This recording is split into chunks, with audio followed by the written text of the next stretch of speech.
Hello guys, welcome back to our new video. Guys, സംഭവം അരമണിക്കൂർ മുന്നേ വീട്ടിൽ നിന്ന് പോയാൽ പിന്നെയും വിളിച്ചു പോയി ഹസനെ വിളിച്ചോണ്ട് അവൻ്റെ വീട്ടിലേക്ക് വരാം. അങ്ങനെ ഹസനെ വിളിക്കാൻ വീട്ടിൽ ചെന്നപ്പോഴോ ദേ ഒരാൾ കാല് പിടിച്ചു വെച്ചോണ്ടിരിക്കുന്നു. അങ്ങനെ അവളുടെ വിശേഷം തിരക്കി അവളുടെ വീട്ടിൽ നിന്ന് അടുത്ത ആളെയും കയറ്റിക്കൊണ്ട് ഞങ്ങൾ അവിടെ നിന്ന് തിരിച്ചു. ഇത് ഞങ്ങളുടെ ഗ്രൂപ്പിലെ പുതിയ മെമ്പറാണ് ഗൈസ്. തൽക്കാലം പുതിയ മെമ്പറെ നമ്മൾ പള്ളിയിലാക്കി ഗൈസ്. അവിടുന്ന് ഞാനും ഹസനോട് വിളിയും കേട്ട് ദേ ഒരുത്തരുടെ വീട്ടിൽ ചെന്നപ്പം അവൻ വേറെ വഴിക്ക് പോകുന്നു. ഇതുപോലെ വിളിച്ചു വരുത്തി അഭിമാനിക്കുന്നവൻ വേറെ എങ്ങും കാണത്തില്ല. അവിടെ നിന്ന് അവന് പോകാൻ വണ്ടി എടുക്കാനായിട്ട് ദേ സുഹേലിന്റെ കടയിൽ വന്നു. തൊഴിലാളിയായ സുഹേലിന്റെ ഭാവം കണ്ടാത്തൊന്നും അവൻ മുതലാളിയാണെന്ന്. കുറച്ചേരം അളിയനെ ഊക്കി നിന്നപ്പോഴാണ് അളിയന്റെ പുതിയ ബോഡി ഗാർഡിനെ കാണിച്ചത്.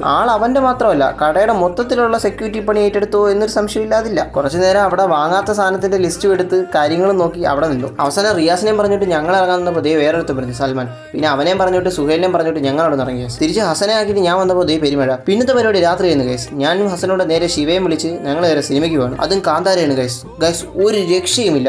ഞാൻ എൻ്റെ ലൈഫിൽ ഇത്രയും എക്സൈറ്റഡ് ആയിട്ടിരുന്ന് കണ്ട വേറെ സിനിമയില്ല. വന്നവരും പോയവരും കണ്ടവരും എല്ലാവരും പറഞ്ഞു അടിപൊളിയുന്നു. സിനിമയാണ് ഞാനും ഹസനും ശിവയും മാത്രമല്ലായിരുന്നു ഗൈസ്. റിയാസിന്റെ കാക്കയും സുഹേലും റിയാസും ഉണ്ടായിരുന്നു. തിരിച്ച് രാത്രി 1 മണിയായപ്പോൾ ചായ കുടിക്കാനുള്ള ക്രൈവിങ്സ് വിത്ത് അവിടെ ഇറങ്ങി. അവസാനം ദീപാവലിക്ക് എന്ത് ചെയ്യും എന്നുള്ള പ്ലാനിങ്ങിലായിരുന്നു ഗൈസ്. അണ്ണൻ്റെ ചായ അടിയും കണ്ടുകൊണ്ട് ഗൈസ്. കടക്കൽ മടത്തറ റൂട്ടിൽ പോണവർക്കെല്ലാം ഇവിടെ കയറാം ഗൈസ്. അതിനപ്പുറത്തോട്ട് പോണവർക്കും കയറാം. ഈ കട വരുന്നത് കടക്കൽ സ്വാമിയിലാണ് ഗൈസ്. രാത്രി ഒരു 3-3:30 മണിക്ക് അകത്ത് വെച്ച് ഇതുവഴി പോണവർക്ക് എല്ലാവർക്കും അണ്ണൻ്റെ കട കാണാം. പുള്ളിയുടെ കട എപ്പോഴൊക്കെ ഓപ്പൺ ആയിരിക്കും ഗൈസ്. അവസാനം ചായയും കുടിച്ച് ഞങ്ങളെല്ലാം വീടെത്തിയപ്പോൾ ഒരു സമയമായി ഗൈസ്. അതും 1:30-2 മണി. ഇനി വീട്ടിൽ കയറ്റുമെന്നുള്ളത് അടുത്ത വീഡിയോ പറയാം ഗൈസ്. അതുവരത്തേക്കും ബൈ.